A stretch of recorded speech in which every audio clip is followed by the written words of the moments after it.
I'm Tom King. I'm the founder of Toolkit.law, and we're back with one of my favorite criminal attorneys in the United States, in the Texas area, in our jurisdiction, Larry Bloomquist. Larry, you and I have done many of these before, but what a great topic. We're going to take the next 30 minutes to talk about human trafficking, specifically case intake and organization. Can you briefly tell our Toolkit.law members in the 80 countries with English-based legal systems, your super unique background as having worked for multiple district attorney organizations? Yeah, so I worked in three different counties in the district attorney's office. I was the first assistant district attorney in Seguin, Texas. I was also worked in this what we call the Family Justice Division, handling these kind of cases, all the sexual and physical abuse cases and abuse cases against like special victims. So I've done that for a long time. I've also defended these kind of cases, so I have a lot of experience in this area. Absolutely. So what we're going to cover today is human trafficking, specifically case intake and organization. I'm going to go ahead and I'm going to share this on the screen, move it here. Let's jump right into this. We've got Yeah. 30 minutes, 7.5 minutes per column. What do you want us to know about initial investigation in human So trafficking cases for case intake? Yeah, so it's important for us to understand the investigative process and understand what we're looking for. So, usually these are going to come in on some kind of a lead. So we're going to either get, if it's sexual trafficking, we're going to find it on a website or some type of social media or something like that. If it's more of a labor type, because there's labor, is oftentimes like at a farm or a sweatshop. A lot of times we'll have somebody who escapes and tells us, hey, there's other people that are over there, or we may have other people that have identification. But the first thing we just need to do is find this thing. And like some of these lead things, one other thing to understand, like with these social media and these internet sources, they are constantly changing which ones are the popular ones. So for a long time, it was Backpage and Moco Space and these kind of things, but it could be any of them. And it constantly changes where's the hot place to look. So you got to kind of keep up on that. And then, like in sexual cases, and in a lot of these cases, they'll do some type of a sting operation. So, what we're going to do is we're going to get police officers to make contact with the trafficker, set up a meeting. Oftentimes, if it's sexual trafficking, we'll set up in a hotel, have an undercover there, have security officers in an adjoining room, and they'll set the scene to get the victim to come up there. And then they'll usually seize up the victim and then go to seize up the trafficker. Another way that this sometimes happens is with raids and search warrants. So like if it was like let's say a farm where they were running a bunch of people that were being basically trafficked, we might get tips to that and then get a search warrant to go out there and we want to seize all the victims and all the suspects that we could. It's really important to have strong PC affidavits when we're doing that. And we want to make sure we're specifically targeting the locations and evidence. And depending on which country you're in, PC in the United States obviously stands for probable cause. Probable cause. Yeah, but just the information that you need to get to the judge in order to get a surveillance, to get that. A lot of times there's surveillance in these cases. So a lot of times police are surveilling social media, but they're also doing physical surveillance of suspects or locations. We've used tracking devices for cars, getting search warrants for tracking devices or phone taps, things like that. Um, Once we've actually made the seizure of the victims, we need to interview those, and we need a trained interviewer to do that. Now, Um, in the United States and in many jurisdictions, a CAC, I know, is a child assessment center with what most of our jurisdictions would call run by Child Protective Services. But yes, that's where they interview. They have trained experts to interview the children, the victims, to determine what they can. Right? exactly. And so if it's a child victim, we definitely want to use that. If we have adult victims, which we do oftentimes also have, they're usually just interviewed by law enforcement, but we really want somebody trained to do that. And the So purpose behind LE, you mean is law enforcement, a right? law enforcement, yes, sir. Okay. And then what we're really looking at from these victims is we're trying to get who is trafficking them, how they operate, what are they doing, are there other victims out there? We need to make sure we get this person into a safe place so that they are not going to be harmed any further. And that we can also track them and make sure we know where they're at all the times. Um, and then, Interviewing victims of human trafficking is so difficult, isn't it? of course, well, so, a lot of times they have, it's kind of like the Stockholm syndrome where a lot of times they have sympathy for their captors or the people that are trafficking them. So a lot of times, even though they're being trafficked, they may see that person as a friend or a loved one. And oftentimes there's like a cycle of abuse between these traffickers where they get the people to love them and then they also abuse them at the same time. I was recording another one of these sessions on human trafficking, and that expert witness pointed out also that many times, as part of their abuse, they were forced to kind of like take a management role, middle management role over the other victims. And so now they feel guilty that they were also part of the problem. Yeah, they'll actually get a victim and use them as a recruiter to recruit other victims. That's Right. very, very common. And then obviously we need to seize those suspects. We need to get a hold of the people that are doing this. We need to get them. We need to interrogate them. We need to monitor their jail calls. We need to do everything. And our goal with this is to do a couple things. One is to get them to incriminate themselves so that we can build a strong case against them. But two, we're always trying to work up the chain because a lot of times in some of these cases we're catching, like if we're catching a pimp, and if you're out of country, that's a person who's selling someone for prostitution. He may be the top guy in that thing, but if it's like a child labor thing or an immigrant labor thing, there may be layers to this, and so we want to try to get as high up the chain as we can. So that's our main goal there. So interagency coordination, you got law enforcement, child protective services, district attorney's offices. OFC stands for what? The DA's office, so district attorney's office. Okay. So DA's office is district attorney's office. And we're going to talk a little bit more about this in column 3 because we'll go through all those agencies real quick in column 3, so maybe we can move on. Perfect. So let's jump to the second column. So now before we were focused on the initial investigation, now the follow-up or follow-on investigation. Now we're Right, starting to hit our stride as a legal right, professional, either representing victims or defending someone accused of it, right? exactly. And exactly, these are both for everybody. But And, understanding this process is important. and of course, as lawyers, we need to remember we don't know what happened, because if we did know what happened, we wouldn't be lawyers. We'd be what? Be a witness. Witnesses, right? Yeah. Exactly. So the next thing we want to do is we want to do oftentimes there's electronic evidence that are left. There's messages between traffickers. There's, you know, ads for sexual services. There's all kinds of stuff. Text messages between the traffickers and the victims. So we want to seize all that. We need to get their electronic devices, get a search warrant, do a download. The GPS tracking can be really key. That will help us pinpoint people's locations and things like that. Um, and then following on to that, we want to get this grand jury subpoena out for the phone records, social media. So additionally, whatever's on the phone, we'll be able to get all the other records that may or may not be on the phone, but may be in those systems. And Have a you lot ever of that, subpoenaed? Have you ever subpoenaed GPS records? Because I never have. I've never. Is yeah, I've done it a what's bunch it of like? times. So we do a lot of cell phone tracking with GPS. So a lot of times what we'll do is we'll use his cell phone to track people's locations, and it's really high speed. They triangulate the cell phone of which towers it's bouncing off, and you can get some really good location data from that. I actually broke one of the first cases like that in Texas where we broke up a semi truck operation where they were stealing semi trucks. And so the GPS stuff works really well and it can be very helpful in these cases. Okay, now Um, let's talk about the grand jury. Yeah, so the grand jury subpoenas process is really key. So when the prosecutor's preparing the case for the grand jury, they can issue these grand jury subpoenas that will get these records from these companies. And so that's really what we're trying to do now.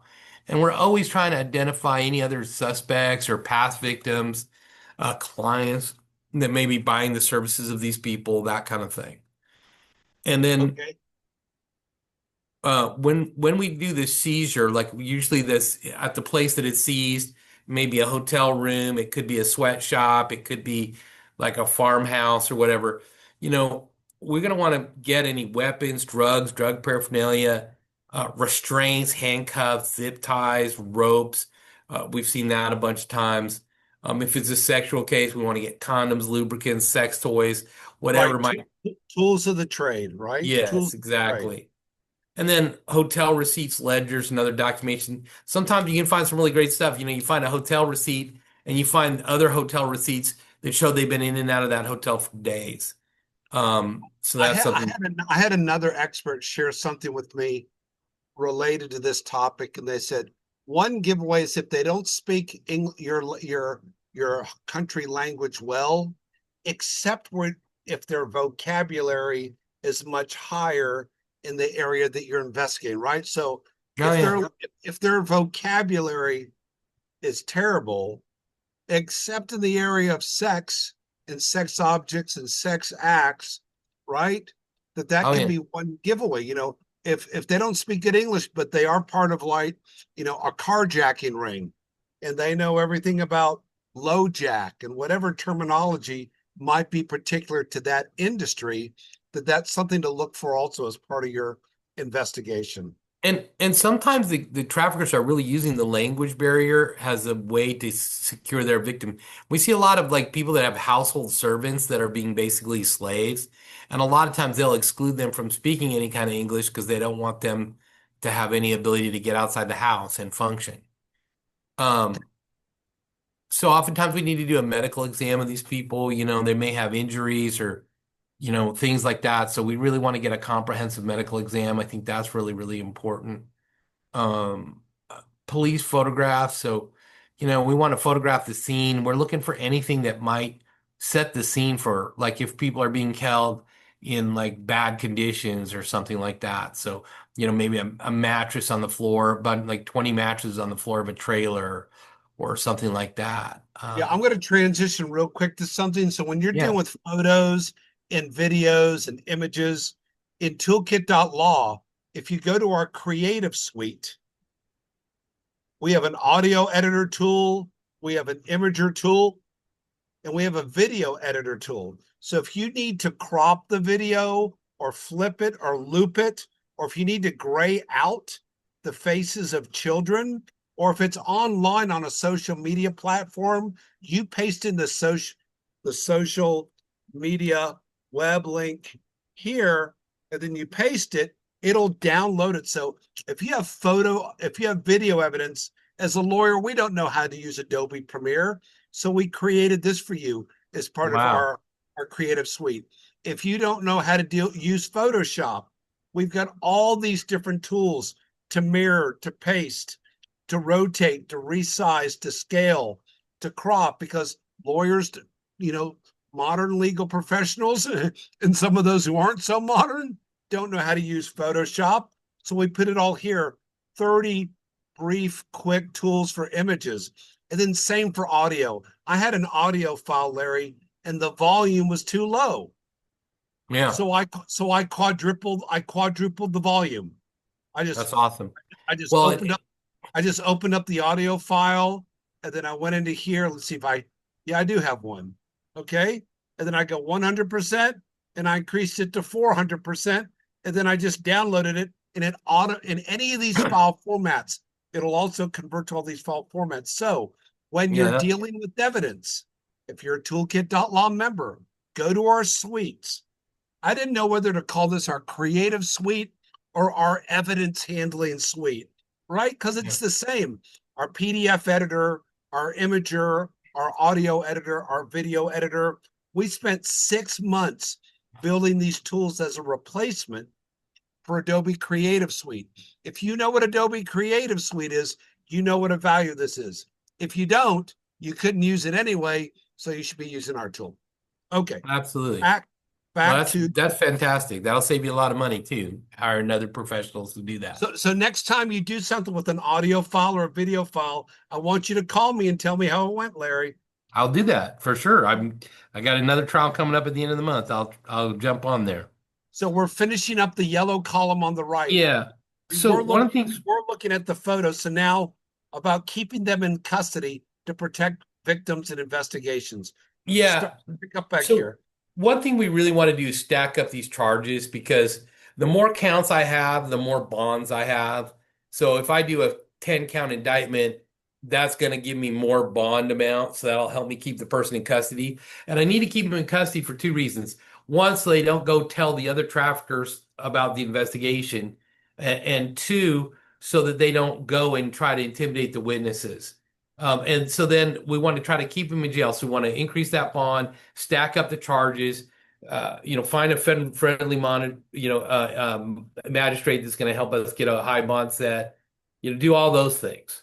Um, and then obviously the next thing we need to do is interview that suspect. And again, we need to make sure we're using Miranda. We need to start friendly and ramp up our pressure. Remember, And we're focusing on 80 countries. So when you use the word Miranda, that's yeah, we need to make the people being charged aware of their rights. right. Correct. They have to understand their legal rights in whatever country they are. They have to understand whatever things that they need to do to make that statement admissible in court. And then we want to trap that person and get them to make admissions, and that's really important. So Um, we've got about 1 minute to finish the rest of this column. yeah. So extraneous evidence, we need to be looking for other things that we can use in punishment when this case goes to trial. That's going to help us a lot. We need to think outside the box. We need to really think about what are the other tools. I've listed a couple of them here, but what else can I use to go trap this guy? And then finally, we need to make sure that we're getting all this evidence, we're documenting it, because we need to turn it over to the defense attorney. That You defense taught attorney me, needs to you taught understand me everything. this, you taught me this 2 weeks ago when we were recording another session on polygraphs pre and post interview. Can you cover that? That was awesome. Right. So a polygraph is not admissible in court, but when they do a polygraph, they usually do a pre-interview, and that pre-interview is admissible. And then what they do is they put the person on the polygraph, which is not admissible, and then they usually do a post-interview. And if that person's been lying, they will confront them with that. That is also admissible. And so So a you lot of you use the polygraph. You pointed them, look, we caught you in a lie. Do you want to come clean now? And yes. after the polygraph is over, then you hit them with that and they go, well, I better come clean then, right? Yes. And you explain, hey, explain to us why this came out to be deceptive. Tell us, and then a lot of times we get some great stuff. There's some gold there. Um, and then finally just disclosing the defense attorney. Make sure that everything that we're doing, we're documenting and getting it ready so that we can turn it over to the defense because they have a right to build their case and just as well as the prosecutors. I'm a Absolutely. defense attorney. I want that. I love when I have prosecutors giving me full disclosure. And I loved what you taught me maybe a month ago in a session that be humble enough to hear what the attorney on the other side is sharing, because we can almost, not always, we can almost learn something from every opposing counsel. Oh, And you yeah. never know when you're going to need grace from them as well. Yeah. Are we missing something? And that might be an example of where we find our trafficker is also a victim, or something like that. I mean, there's a lot of information we can Right, gain. right. Okay. Now let's go back. Now we're going to go to the second half. We got about 13 minutes left. No So let's problem. talk about the prosecution side. When it comes Well, to case intake and organization, from a prosecutor perspective, in whatever country you're practicing in, what are some of the main things they should keep in mind? you have got to go fast on these cases. You cannot let this sit waiting to go to the grand jury for 6 months because every single day is a day that your victim or your witnesses could disappear. And especially on these cases, it's very hard to keep a track of your victims and Uh, your witnesses. So you need to make sure you go really fast so that you can control these people while you still have them. And you need to try to move the cases hard. Again, we talked but about, of course, if you represent the other side, I guess the flip side is go really slow. yeah, well, every day that you don't, every day is a day. We always said in the DA's office that the case never got as good as was the first day it landed on our desk. And every other Oh, day after that, it gets harder to prosecute. right. And people lose track of that and they wait too For long and for they lose their for case. criminal cases, But for civil cases, it may get a lot better when you get back the results of discovery, right? Yeah. Well, and just remember the difference between criminal lawyers and civil lawyers. Criminal lawyers are always ready but never prepared, and civil lawyers are always prepared but never ready. Um, So, we got to set up our goals. We need to know what success looks like. And what I would tell you when I prosecuted these cases, my goal was always to get them on paper.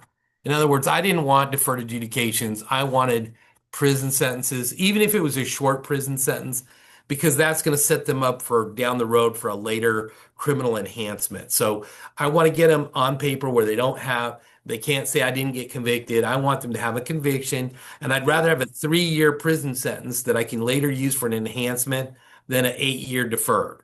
And I know the number, but would you share with our audience how many jury trials you've had? I just finished one yesterday, and I think I've done over 162 or something like that. Which Uh, puts you in the top 1 percentile in America. yeah. Uh, that would be about the top 1 percentile of jury trial experience, right? Yes. And I'm actually trying another case in 2 weeks, so I do these all the time. Um, so, we want to get them on paper. We want to get that enhancement.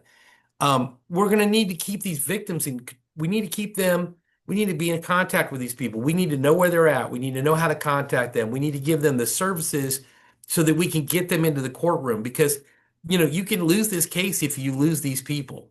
They're some of our best, most important witnesses. If we lose them, we could lose our case. So Filing we got pretrial about we motions.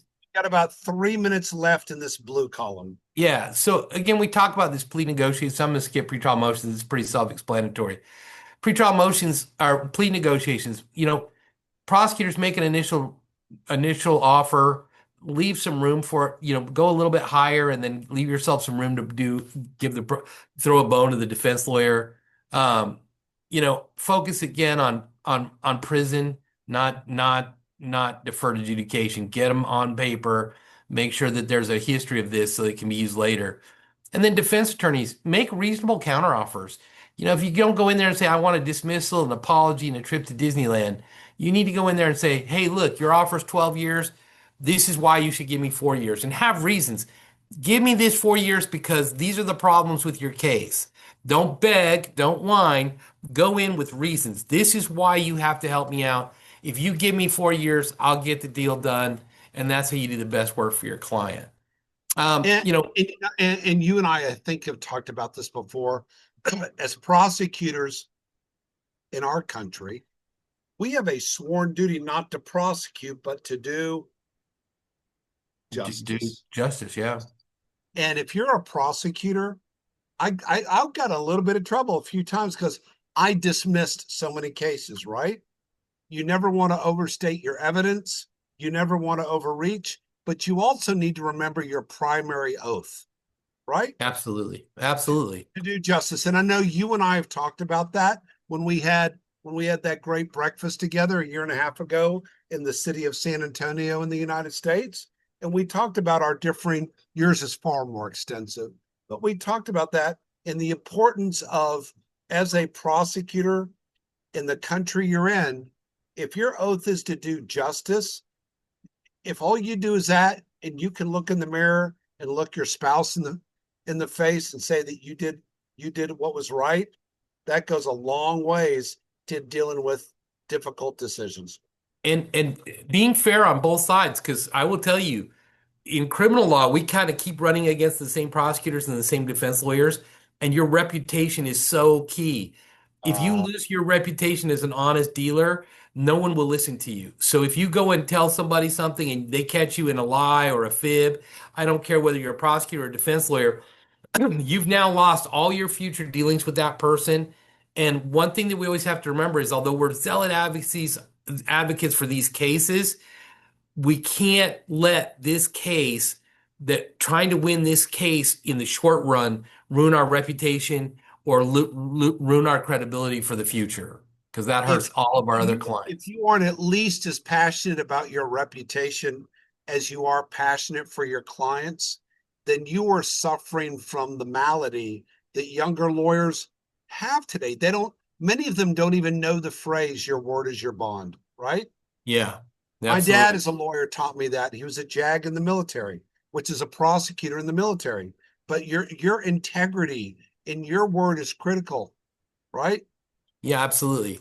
What One do of the they things say? that It takes a lifetime to build a reputation, and it takes one mess up to ruin it. Absolutely. One thing I want to talk about is building your evidence for punishment and your punishment witnesses. This is really, really key. You've got to be thinking about your punishment case from day one. And I'll give you an example of how devastating this could be. We had a guy who was he was charged with trying to seduce a girl to for sexual assault. He had a rape kit in his car. He had a bunch of stuff. But we went to trial on that case and we found his two prior victims that he had raped many years ago. And we brought him into court. And the minute he saw the first victim, he wanted out of there. He faked a heart attack and basically refused to come back to court for the rest of the trial. He was tried in abstention, convicted, and sent to prison for, I think, 45 years. Were I you mean, were you the prosecutor? yes, I was. Was And you that a should have was seen that him. was that a was that a fun ride home? It was the best moment in my life because he just turned to the defense. He turned to his defense attorney and he just said, I want to go home now. I want to go home. And then he faked having a heart attack. So, I mean, that's the kind of evidence that To is. If which you, they said, "Well, home has a new address, my friend.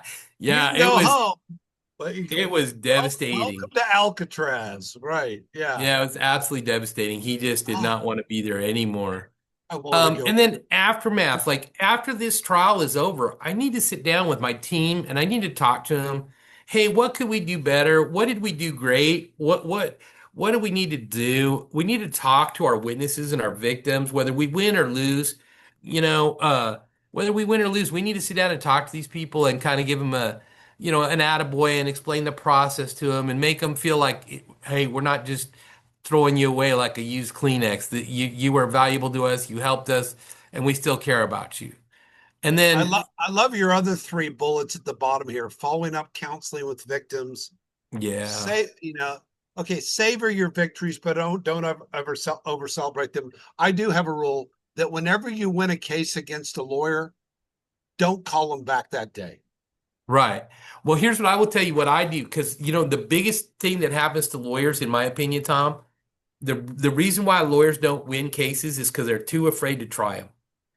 Lawyers get afraid of losing. And what happens is that lawyers get afraid of losing trials and they get so afraid that they don't try hard cases. But what I'm going to tell you is if you're trying hard cases, you're going to lose some of them. But you have to have the courage to do that because for every time you do that, you're going to win three other ones that you wouldn't have tried if you just gave up. And so you got to have that courage to do that. And what I do is when I win a case, I savor it forever. But when I lose a case, I learn the lessons and I let it go because I'm like a tiger. I'm going to be hunting tomorrow. If I didn't catch the meat today, I will be hunting tomorrow and I will come back until I catch something. It's like if your spouse makes a mistake, you forgive that spouse and you forget it forever Absolutely. because you're going to need spousal forgiveness far more than she's going to need it from you. And these things here, like this multidisciplinary team. So we're talking about the agencies are involved in the multidisciplinary team or MDT. I think this is just essential. You got to get the DAs, the police, the Child Advocacy Center, the Child Protective Services, your sexual assault nurse examiner, your counselors, your shelter people. You need to get them all together. You need to meet about once a month and staff your I cases. had no, you like acronyms. I had no idea what SANE was. Okay. Yeah, sexual assault nurse Sexual assault. examiner. Okay. Oh, nurse examiner. Oh, And what the other thing is you got to get stakeholder buy-in. You got to explain to your chiefs of police and your sheriff's department and other people why this meeting is so important and why they need to take their detective off the street for a few hours so that we can have this meeting because we have to catch the fish, but we got to get the fish in the boat. And if we don't have these meetings, it's hard to do that. and then in Uh, the frying pan. Okay. yeah, Child Protective Services organizations, so key in these cases. Going to help make sure your kid gets placed in a place that's safe for them. Um, Also, a good fact finder, but just key for that. Um, our law enforcement guys, we need specialized investigators. These are unique cases. You can't just get the guy who's doing robbery, burglar, or car burglaries to come in and do this. It requires special skills and knowledge. I remember as a prosecutor, and I said, I said to one of my members of law enforcement a case, hey, what do you need from me so that my requests of you are easier? What can I do to help you? He's like, I've never been asked that before. Yeah. I mean, if we think we're overworked as prosecutors, we don't. I mean, what the stress that law enforcement goes through, off the scale, Well, off. when I was a DA, I all my detectives had my phone number, my cell phone number, and they called me all the time. Larry, what about this? Larry, what about that? Can we do this? What about this?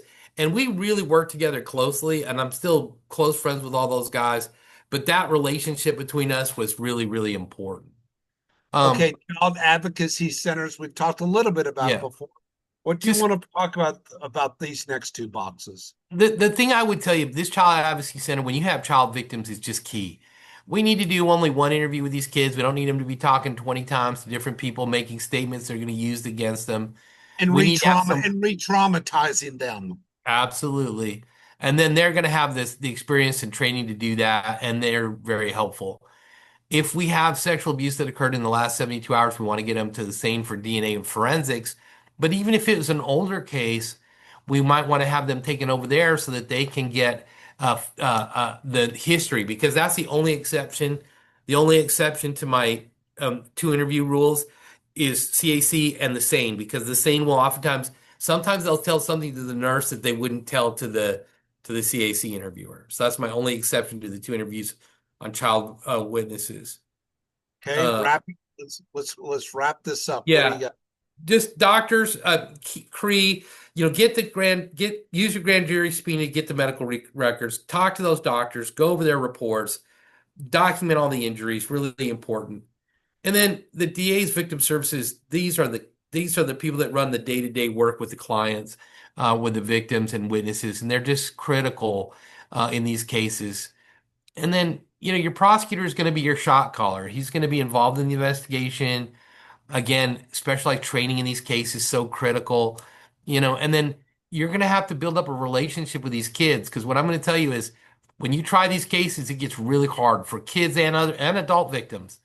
And if they trust you and they believe in you and they know that you care about them, when it gets tough, they'll come through for you because they believe that you're going to be okay because they're in safe hands. And And then I'll bet you remember, like me, those families that you met that you cried with before and cried with after, right? Yeah. And a lot of these kind of cases, there'd be a moment in the trial where the person was on the stand and they were breaking down, and then they needed a few minutes, and we took a break and we went back to the room behind the courtroom and we talked to him. We said, look, you can do this. We know it's hard, but we know you can get up there and do it. And because we built up a relationship well before the trial and maintained it, they were able to get back on the stand and do their business. Okay. And Last three boxes. What do you have? again, Last two. well, really, any other witness that can give us background and history on these people, talk about that impact on them, school officials, nurses, family members, anybody like that. And then our counselors. Look, this is being trafficked is probably one of the most horrendous things that can happen to you. You're going to lose your agency over yourself and your body and your work and all these things. And it's going to be just dramatically terrible. Get them to counseling. One other thing is, before I forget, if you have people that are not from this country legally, you have to take steps to protect their legal status in the country as witnesses. Because what do I do if I have a really good criminal case and all my witnesses end up getting deported? I lost my case. So there are immigrant visas for people that are witnesses to crimes like this. You need to get on that. You need to make sure that the victims get the support so that they can stay here and be part of the team. Last box. Counselor. Well, I think we covered it. Counselors. We're going to get those people Okay. into treatment. We're going to make sure that they are helped, and then include these counselors in your MDT because they're valuable. They're going to give you some valuable insight about where the people are. Larry, we never really talked about human trafficking from everybody in the whole legal system, right? To where you train the paralegal, you train the receptionist, you train the bailiff, you train the district clerk to look for, like I told you today, what happened to me when I was in a police department Yeah. with one of my clients. And then all of a sudden, they brought two other detectives out because they thought I may have been controlling this person. rather than serving them. And they went and they asked her, I'm like, what's going on? And I figured out these people had been trained. And I'll tell you what, for 5 seconds, it took me back. And then I thanked them. I thanked them for treating me that way to make sure I wasn't controlling somebody in an illegal, inappropriate way. But we didn't think this way 10 years. That wouldn't have happened to me as a lawyer in a lobby with police. What do you wish young legal professionals would train them, would embody as young legal professionals when it comes to human trafficking? It's all about compassion. These are people that, these traffickers pick on the weakest people in our society, young kids, immigrants to our country, maybe illegal immigrants to our country. They're going to pick on people that are vulnerable because that's how they used to control them. And they're going to terrify those people. And you've got to be compassionate for them. And then you got to go fight for these people. You got to go and do everything you can to make justice happen. And it's tough because there's a lot of ways that these cases can go bad. And you've got to really use all your intelligence and smarts to make a conviction stick. Or if you're a defense lawyer, to get your client the best deal, because sometimes this evidence can be kind of overwhelming. So you've also got to have the fortitude to get your client to something that's fair. And always focus in on what was my guy's role and how can I minimize what his role in this thing was if I can't get him found off. And then, searching for those little Waco, my wife calls them Wacos, like little problems in the law, like, hey, did they have a good search warrant? Did they have a warrant for the tracker on the car? That kind of stuff. You'd be amazed. I have people all the time. We had a guy the other day that they had stolen a bunch of cars, and the other three guys went to prison, and my guy walked free because I knew that the police did an illegal search of the VIN number when they walked into the front yard and flashed a flashlight in it. So the other three guys went to prison. My guy walked because I knew the law. Well, that's good. So now he's stealing more cars. Thanks, Larry. Well, hey, but it protected our constitutional rights.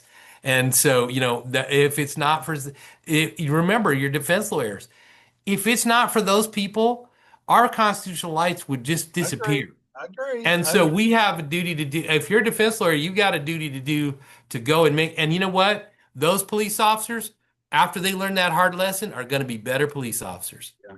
I just wish your guy hadn't stolen my Ferrari. Well, he just was the beneficiary of a theft. Larry, it is great to see you. This concludes our session on human trafficking, intake, and organization. We've had some humorous times talking about it because you and I are good friends, but we hope Yes. everyone benefits by this help sheet that Larry put together and this video. Thank you, and this concludes this course. Thanks, Tom.